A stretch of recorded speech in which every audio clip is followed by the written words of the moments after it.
Good morning, Saints. Good to see you. Welcome to the house of the Lord. What a day. What a day He's created. And it's Mother's Day. What a special, special time. Most of the mothers in our family have been gone, my wife's and mine too. But I'll tell you, this is a time in which there's an awful lot of reflection. And I don't remember just all the bad things that came across that wooden stick that she had when I didn't mind. But I do remember a lot of the things when we did mind, and the joy and all the evenings that I sat down at her feet and listened to her read the Bible. And my wife's too, and our children. We did that with our children.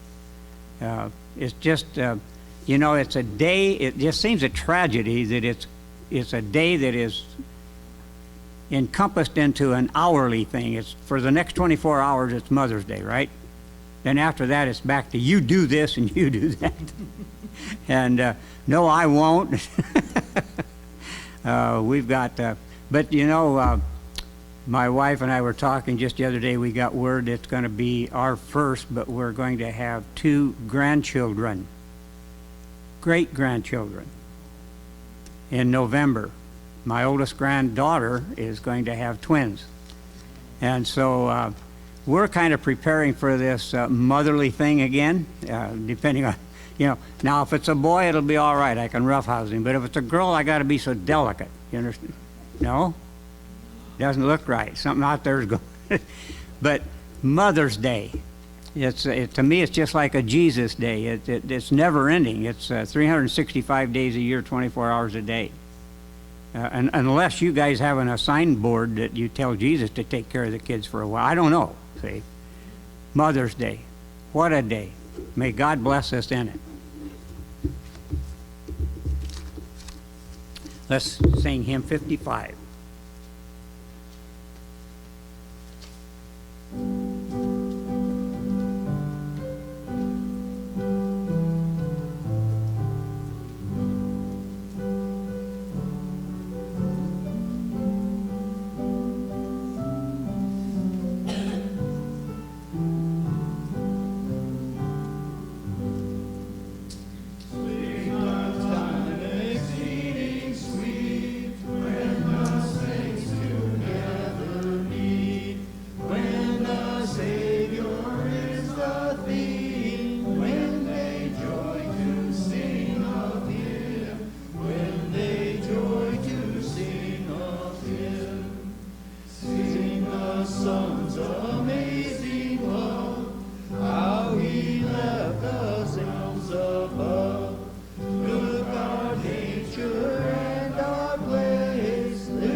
If you have your Bibles or your bulletins with in front of you, we've got scripture this morning is coming out of the book of Mark 3:26 to 30.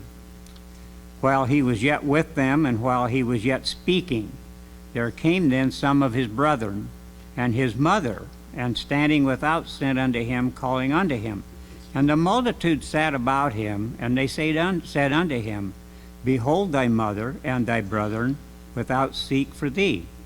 And he answered them, saying, Who is my mother, or who are my brethren?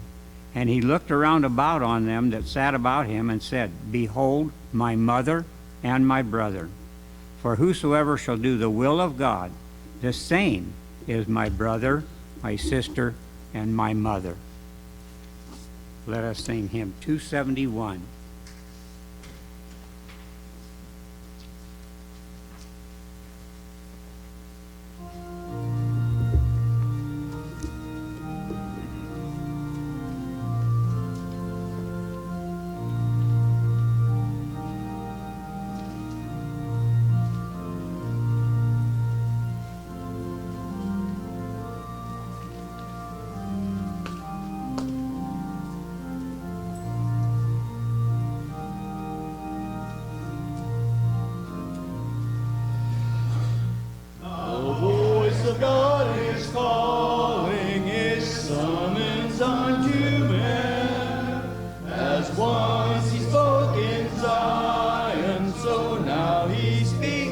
again.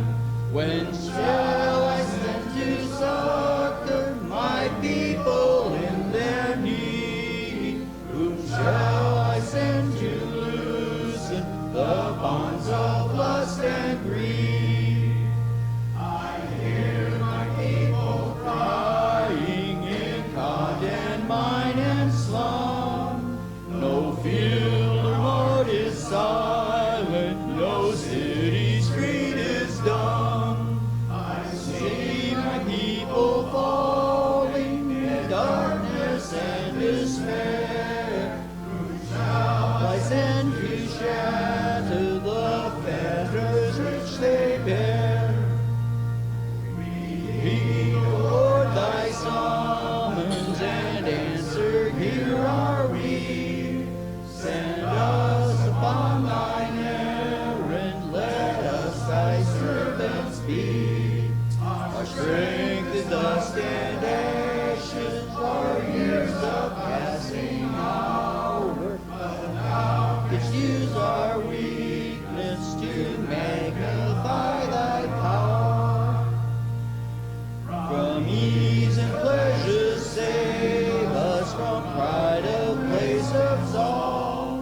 Purge us of low desire, lift us to high resolve. Take us and make us holy, teach us thy will and way.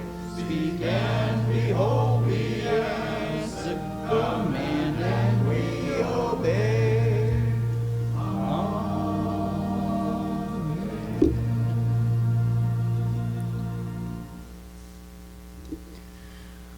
Our Father in heaven, we gather together to worship you, Father, at this time. And we pray, Father, that we would always have that mind, that we would serve you diligently and keep your commandments all our days. And may we be mindful of the things that we do, that we might truly be called your people and be called your saints, that we might be those people that are followers of thy way. We come to you, Father, this morning and seek your wisdom, your guidance, and your direction. And we invite you this morning to be with us, especially this morning, and pray, Father, that you would be with us at all times. But at this time, we pray, Father, that you would guide and direct your servant, that he would know the words to speak that would guide and direct us in the days to come, that our hearts might be attuned to thy Spirit, that we might be seeking you diligently in all thy ways and all thy time.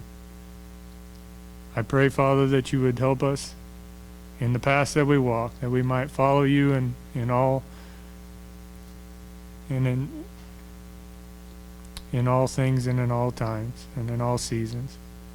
We praise you, Father, and we ask a blessing upon us this morning, and ask these things in thy Son's name, Jesus Christ.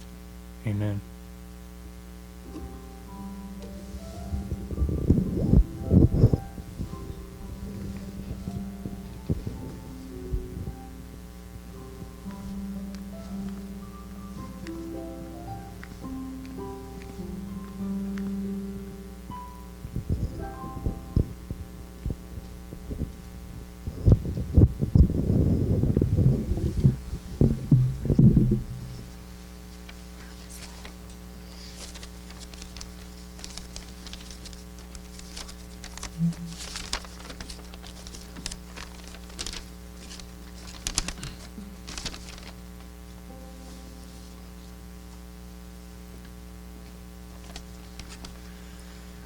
I love you, Lord, and I lift my voice to worship you.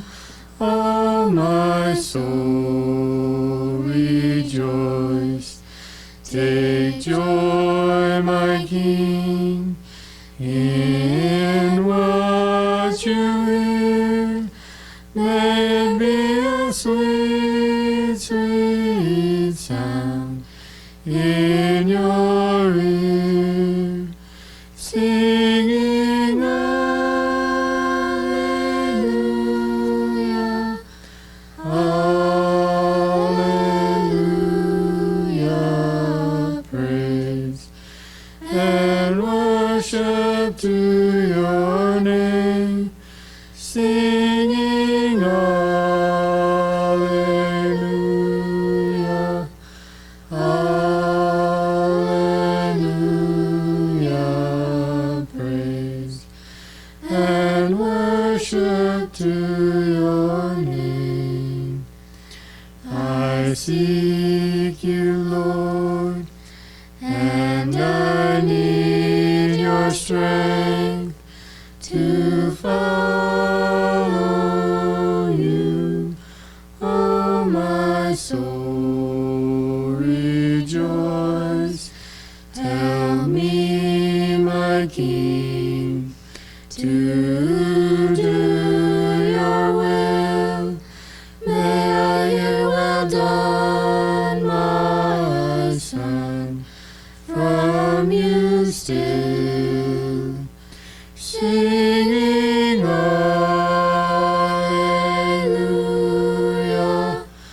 Alleluia, praise and worship to your name, singing Alleluia, Alleluia,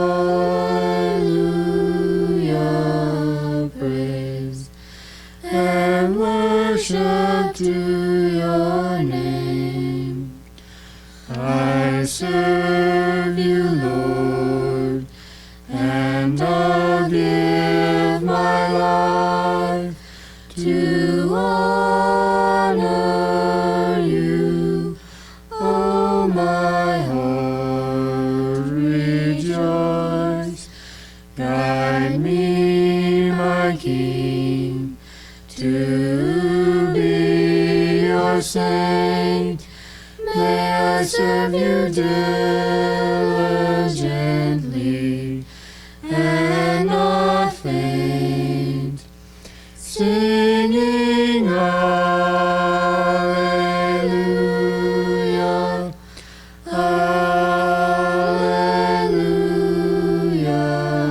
praise and worship to your name, singing Alleluia, Alleluia, praise and worship to your name. I love you, Lord, and I lift my voice to worship you. Oh, my soul, rejoice.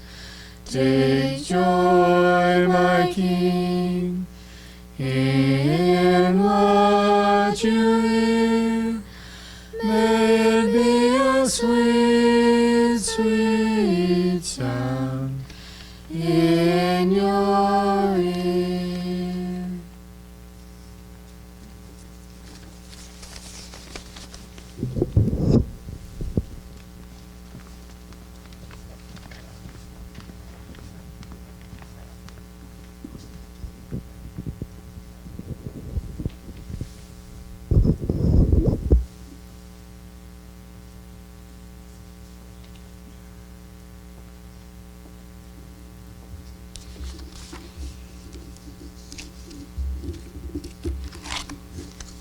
That was beautiful.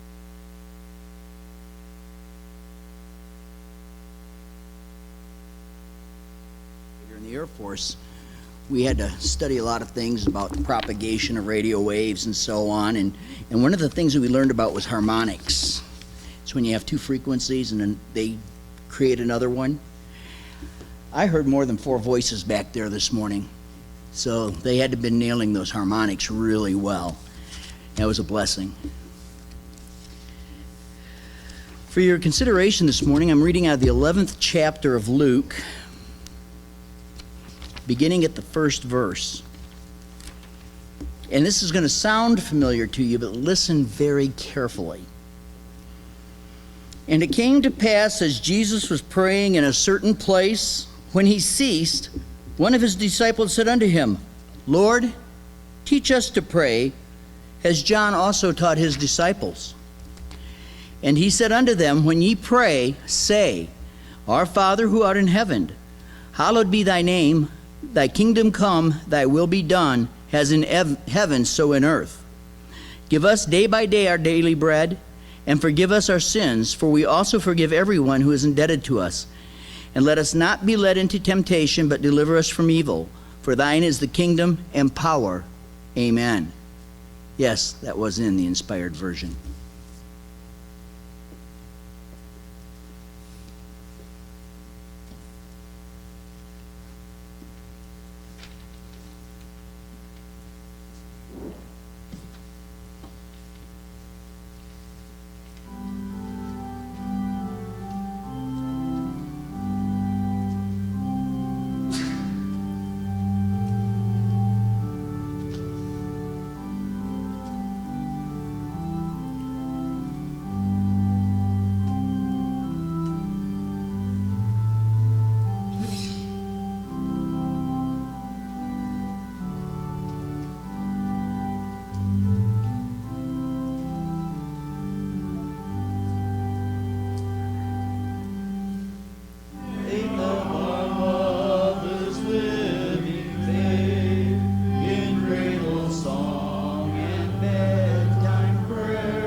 This morning I do not have a traditional Mother's Day message. Don't expect one. What I have instead is something that's been placed upon my heart for a number of weeks now. And I know it's not only on my heart, but on the hearts of others.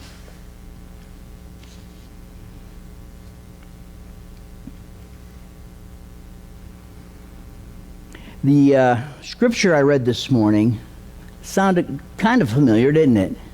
But didn't it seem like there was something missing? It's because we're used to Matthew's version. And what I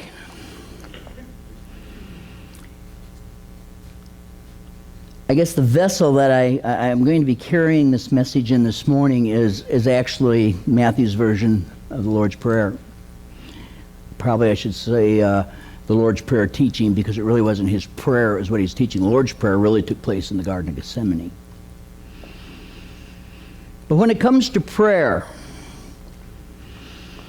James writes, "If any of you lack wisdom, let him ask of God, that giveth to all men liberally, and upbraideth not, and it shall be given him. But let him ask in faith, nothing wavering, for he that wavereth is like the wave of the sea, driven by the wind, tossed and tossed. For let not that man think that he shall receive anything of the Lord. A double-minded man is unstable in all his ways." That's James' advice, and Mark says much the same thing in his 11th chapter. Says, "Therefore I say unto you, whatsoever things ye desire, when ye pray, believe that ye receive, and you shall have whatever you ask."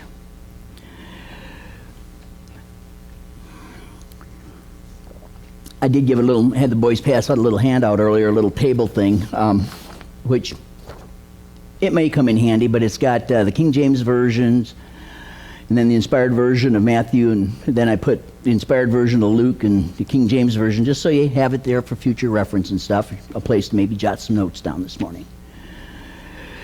When I was a small boy, it was my grandmother that taught me about prayer. Mom and Dad weren't really all that involved in religious life. They didn't discourage us. They didn't keep us from going to church with Grandma and Grandpa. In fact, it was through the actions of my grandmother and the life of my little brother that I received my first testimony. The first testimony of the love and power of God.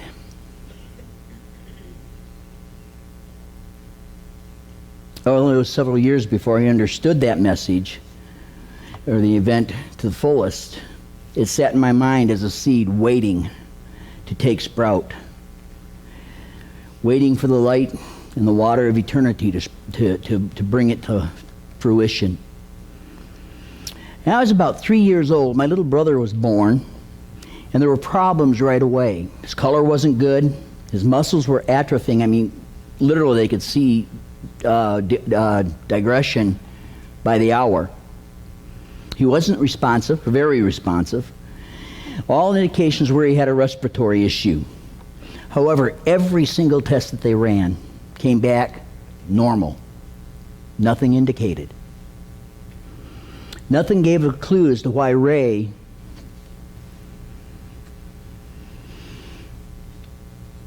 was slowly dying. Finally, after several days, the doctor gave my mom and dad the word that my little brother probably wouldn't make it through the night. And he's a 3-year-old. They didn't fully understand all this, other than that mom and dad were upset and grandma was upset, and that something bad was going to happen to my little brother. Well, my grandma, being the lady of faith that she was, Episcopalian, by the way, I wasn't raised in this church,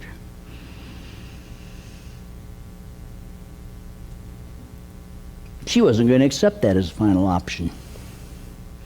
So she left the hospital after dinner and called every single person she knew in every single denomination that she could think of that were solid in their prayer life, or maybe even just entering in the solidity of prayer life.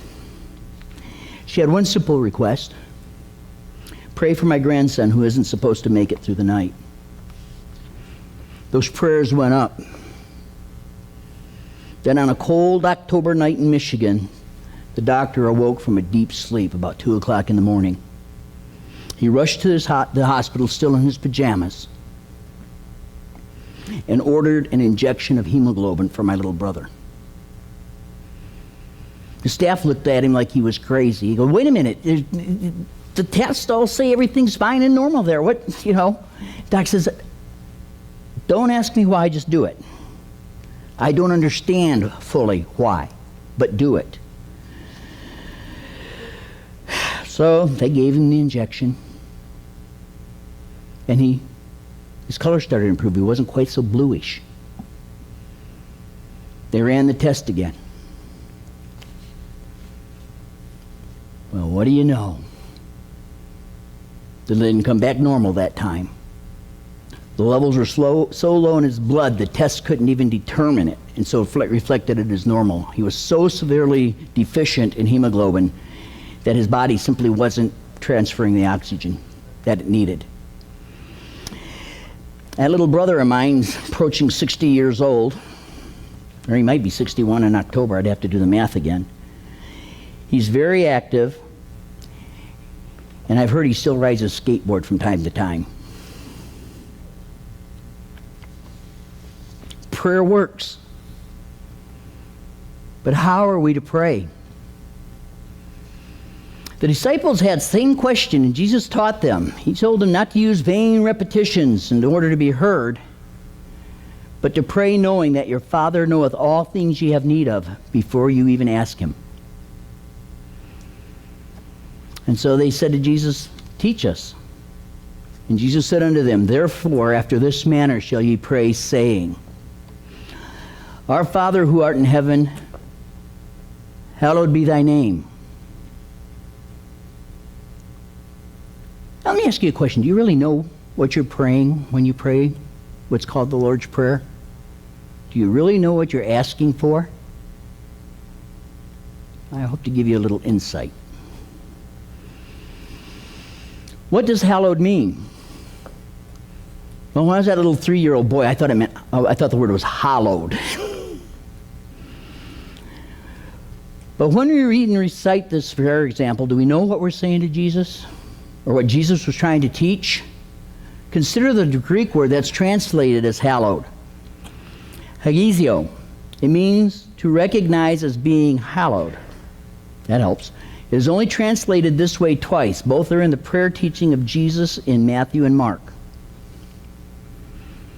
The other 27 times that Greek word is referred to in the New Testament, obviously Greek, New Testament, it refers to being sanctified 26 times or holy 1 time. And the holy form is in John's Revelation. For you, Bruce, that's Revelation 22:11. That's where you'll find that word holy, or rather, yeah. But do you really appreciate the depth and the meaning of this declaration? What does it mean for God to be holy? What thoughts does it generate? What feelings are stirred? What conviction is flamed? Anything that we conceive of, anything the best poet can communicate or artist put to canvas, falls incredibly and utterly short of what it means for God to be hallowed. Even David recognized with humility how great God is and how man could not begin to approach God's magnificence. Psalm 8 is one of his attempts at that.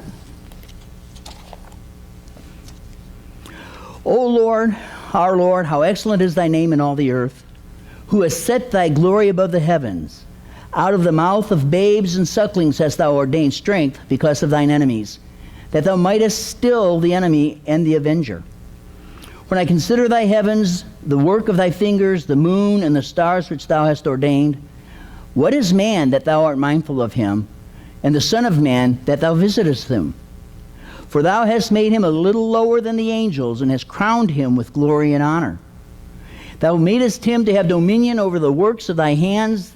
Thou hast put all things under his feet, all sheep and oxen, yea, and the beasts of the field, the fowl of the air, and the fish of the sea, and whatsoever passeth through the paths of the sea.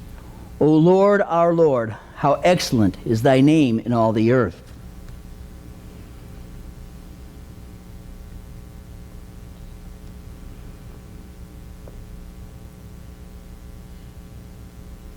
Do we really get the meaning?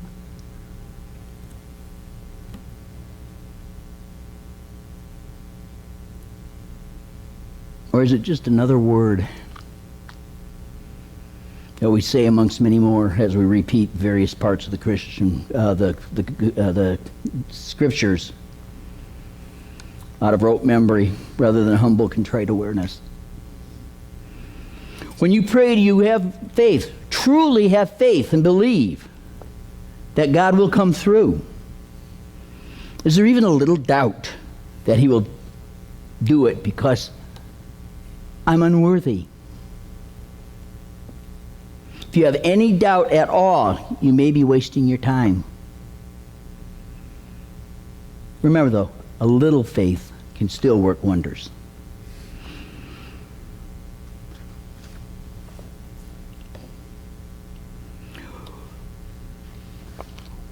When you come to pray, do you approach his throne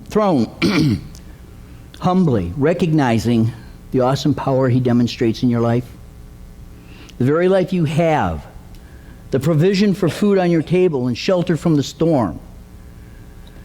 You must know that his power and spirit permeates every created thing, living and non-living.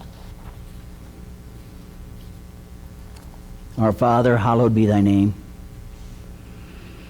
And it goes on to say, thy kingdom come, thy will be done on earth as it is done in heaven. Do we humbly and honestly desire what we ask in this section of prayer life? Do we? If not, we are in no wise children of God, chosen people, nor residents of Zion. Don't think that you have to be perfect to get there. But unless we strive to be obedient to God in all things, seeking the iniquity that festers within us by humbly, prayerfully approaching his throne and asking that the light of Jesus Christ shines into the darkest corners, giving us clear sight to our sins, we will have no place in his city. It is through a broken heart and a contrite spirit that we bring about his will to be done on earth as it is done in heaven. Do we take these words to heart with sincerity and conviction? Or are they mere ink spots upon a page, a hollow bubble? In 1832, Joseph Smith recorded in section 83,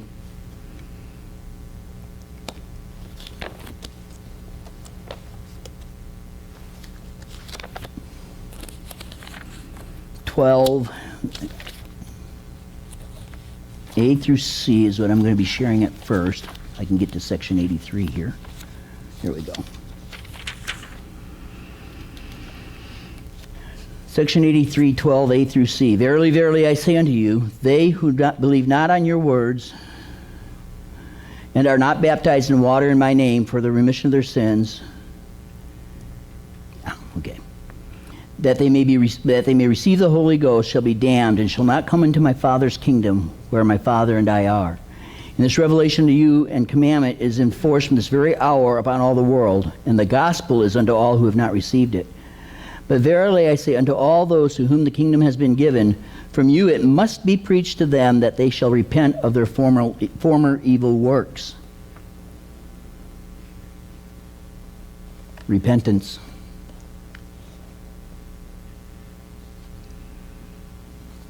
Are we willing to be fully obedient to God like the angels in attendance are?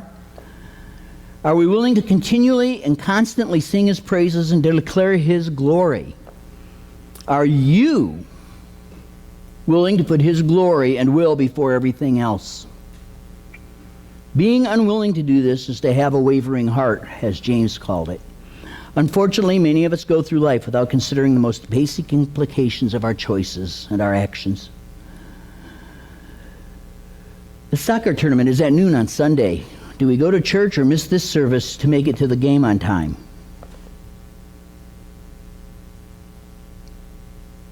Do I take the Sunday shift at work for additional pay, or do I tell my boss my worship life comes first? In all decisions we make, we are instructed to ask God for wisdom before proceeding. What would God say to your inquiry? Some of you younger people, and that's probably about close to half of you right now. And I think we're about 50-50 for folks that are older and younger than me. You may be thinking this is easy for me to say. After all, I'm an old guy and retired. After I finished my career in the Air Force, I had to make this kind of a decision. I had to make it twice. In both cases, I chose the Lord, and I was still working. fact, these were my employers that made me wonder about, or made me have to make this decision.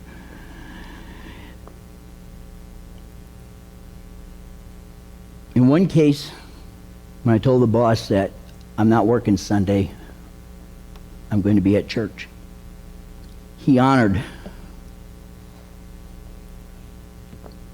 my position and my stance and scheduled somebody else in my place. However, in the very first instance,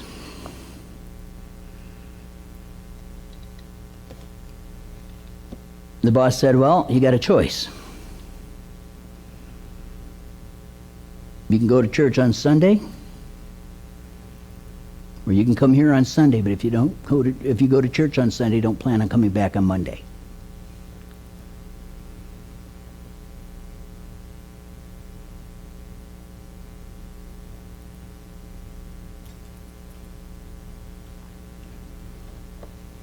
I didn't go back on Monday.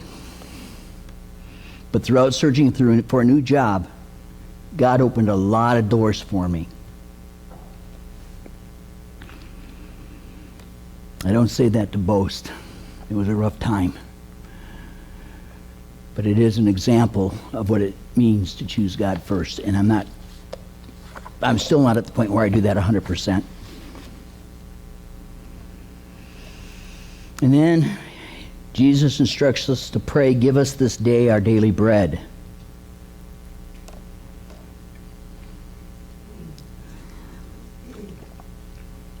Remember what Mark said about believing before praying that God will deliver it and you'll receive it. But do you trust the Lord to provide for your physical and spiritual nourishment each day? Or do you rely on your own wisdom, taking that extra shift rather than go into the sanctuary of the Lord? Or doing whatever else and not making it to the midweek services, those gatherings before His throne? We're not talking about being foolish. We are talking about stewardship of time. We are talking about being obedient to God. And there are those times where even He in His wisdom would tell us, take care of such, but when you do it to glorify my name. If you have to take that extra shift for whatever reason, do the task you're given and more to glorify God. But if it's at all in your power, in your heart, your mind, then choose the Lord. It's not easy sometimes. Do you have the faith to tell Mammon, not this time, for I must go to the house of the Lord? The question ultimately is, who do you serve? It's He that you serve that you will listen to first and fastest. So you have to decide once and for all who you serve. Is it the one who pays you in coin that bears the image of Caesar? Or who provides you with bread bearing the image of Christ? God provided manna and quail for Israel in the desert. He provided Nephi with the tools and the wisdom to find food when Lehi's sons and daughters hungered. God gave the necessities of life to the saints as they fled from persecution. The record is full of what happens to those who have faith. God promises to provide all you need when you bow down before Him and confess your heart and needs to Him. And the promise is given in a number of places.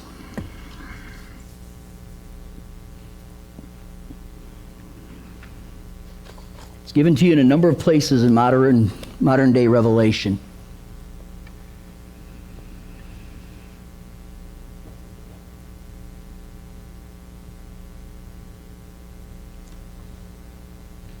And Jesus goes on and tells us to Forgive our trespasses as we forgive those who trespass against us. Surely a loaded challenge. If God were to forgive our trespasses against others the same way that we do it, what would be the result?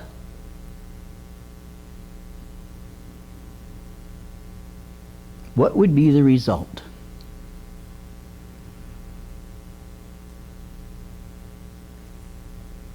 You know of the passage, if you have aught against your brother,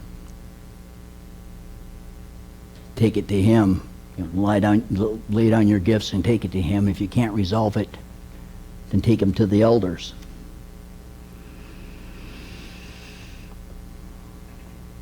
You know, if I asked all of you to name a sin, you could probably do a pretty good job. We could probably go through this whole room and everybody be able to give a different example.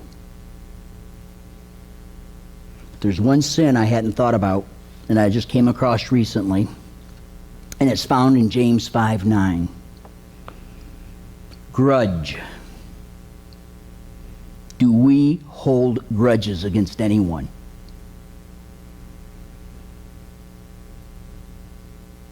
Is there anyone that we automatically say, oh, here goes so-and-so again?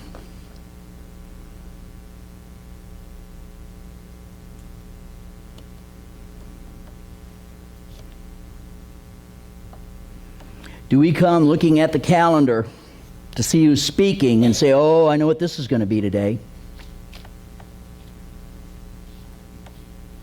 Or I know this is going to be a long sermon.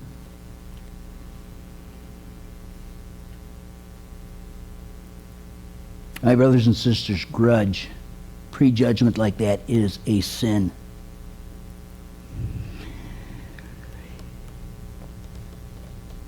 And if you hold that grudge,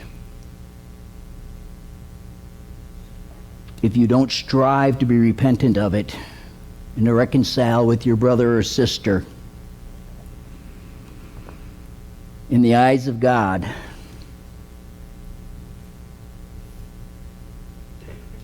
as it's written in Doctrine and Covenants 1 and Alma 21, God cannot look upon sin with the least degree of allowance. If you have grudge in your heart, what happens when you approach the gates of Zion?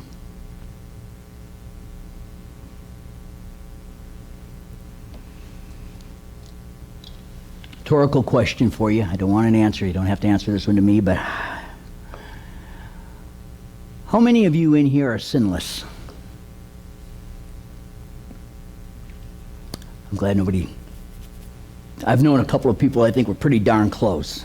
Dennis knows, Reba, Beulah.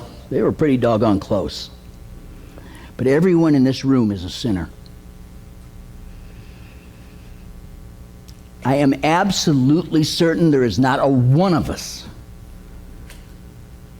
that are totally obedient to God. There's even a number of us that don't even know what God expects of us. We don't even know what He wants us to obey. Is it the Ten Commandments? Maybe the great commandments to love God and love your neighbor? We heard about that this morning. Those are good starting places, but without a regular study, not just reading, but a regular study of the Scriptures, and a regular talk with God, you don't know Him. You don't know what He's commanding. You don't know what He wants you to be obedient to. And I challenge you right now to take just 15 minutes a day, every day for the next 30.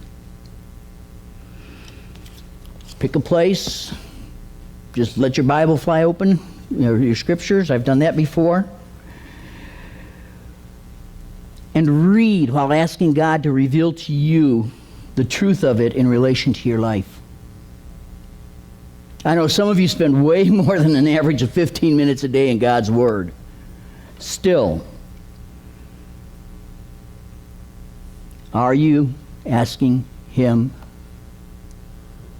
for the wisdom and revelation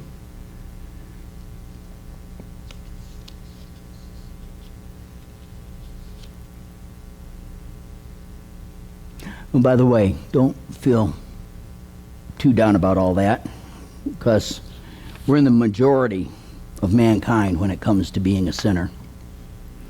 We all sin because we're not perfect, but we're not expected to be perfect. Strive for it, sure. What we are expected to do is be repentant and obedient.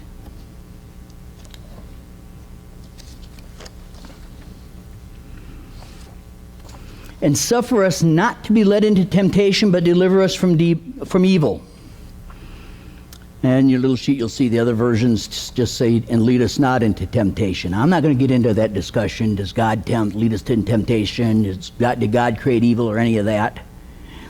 But from my reading the scriptures, in no instance has God ever been a tempter, nor has he ever led anyone into temptation. It's not an attribute of his love. However, he has given us agency to choose to obey or disobey. And Satan just loves to take advantage of that.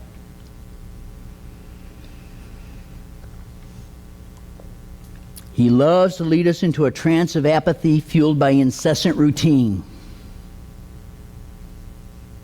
He convinces us that taking the pen from work isn't really a big deal. Thou shalt not steal. He makes us believe it is acceptable to miss out on church activities and Sunday service once in a while because of the big game, the birthday party, or whatever.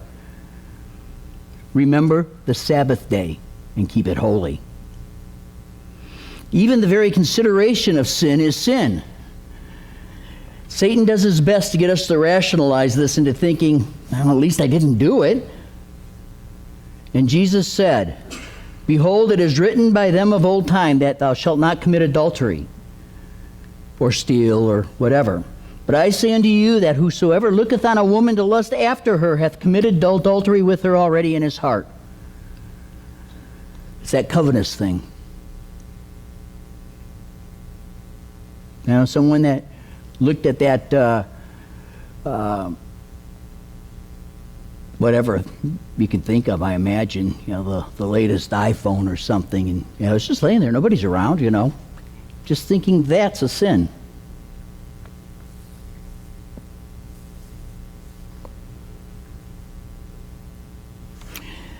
Going back to Exodus, we can see that it's not so much the act, but the coveting, the seeking our personal desire and reflecting or concentrating or making that a focus. That's the sinful part.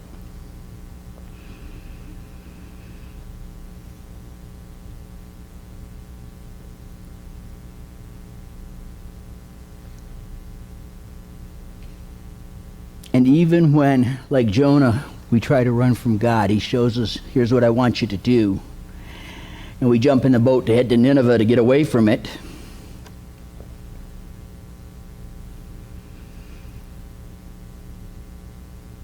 That's a sin. It's a sin of omission. It's a sin of not acting.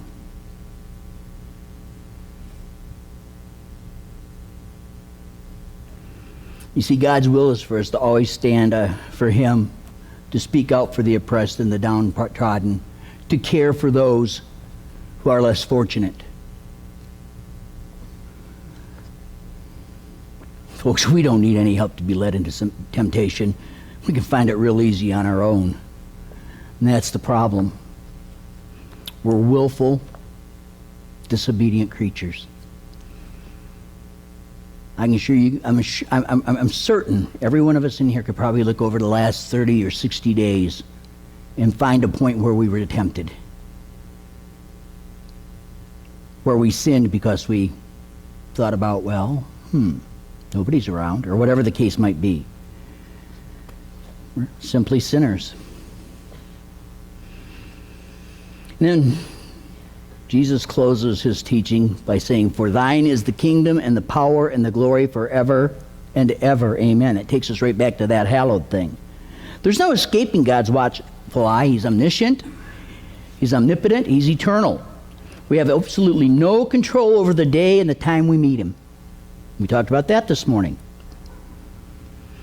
We cannot add a single second to our lives, And Jesus' return may be a long way off, or it may be tomorrow. We're not guaranteed another day, another hour, another minute, or even another second. So if you're not striving to be obedient to God in all things, if you lack true repentance for the sins, those thorns in his crown, if you doubt his promises, you are a sinner that will find a future home in hell to learn the truth and face final judgment.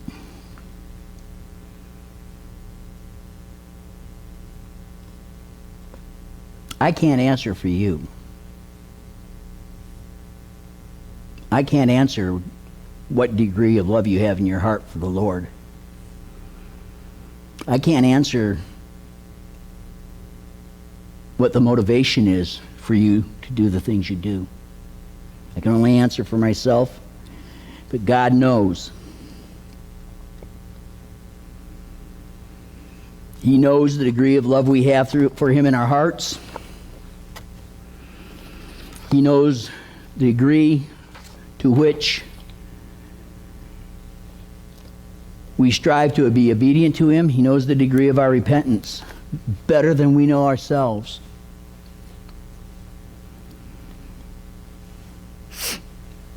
The time is fast approaching. We've heard that over and over and over. And over the last several weeks, months, there has been a movement of the Spirit in this congregation. A waxing of it.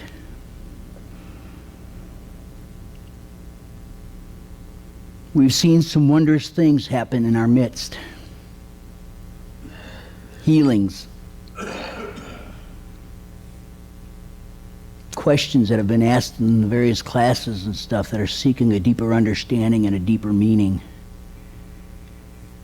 Prayers that have been offered up with power and conviction.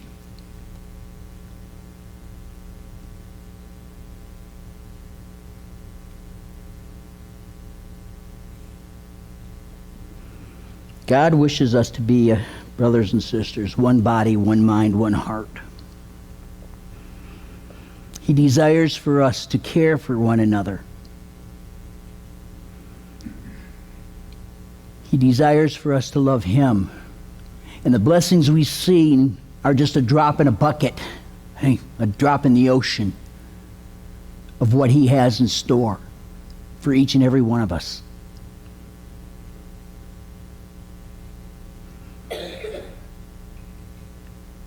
He gave a sermon a while back where I used the theme, "Do you love me?" And that's the question Jesus is still asking us. And in asking that, he's asking us to show him. I can't remember how many times my mom told me she loved me, but I can recount all the times she showed me, even from when I was a little bitty guy.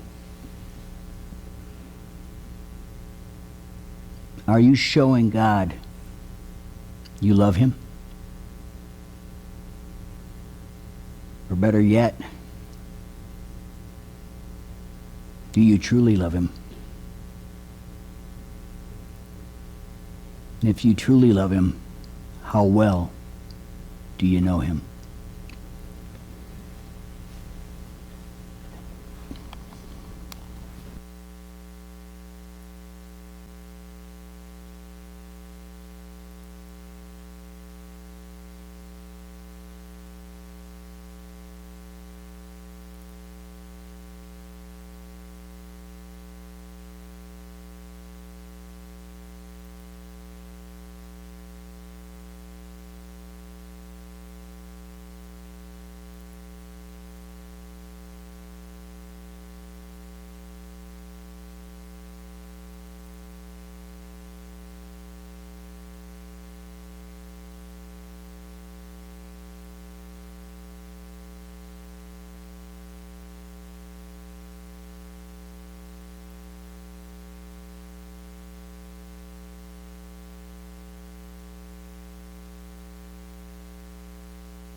That is here, and as we depart to go to our separate destinations, that you will go with us, each and every one.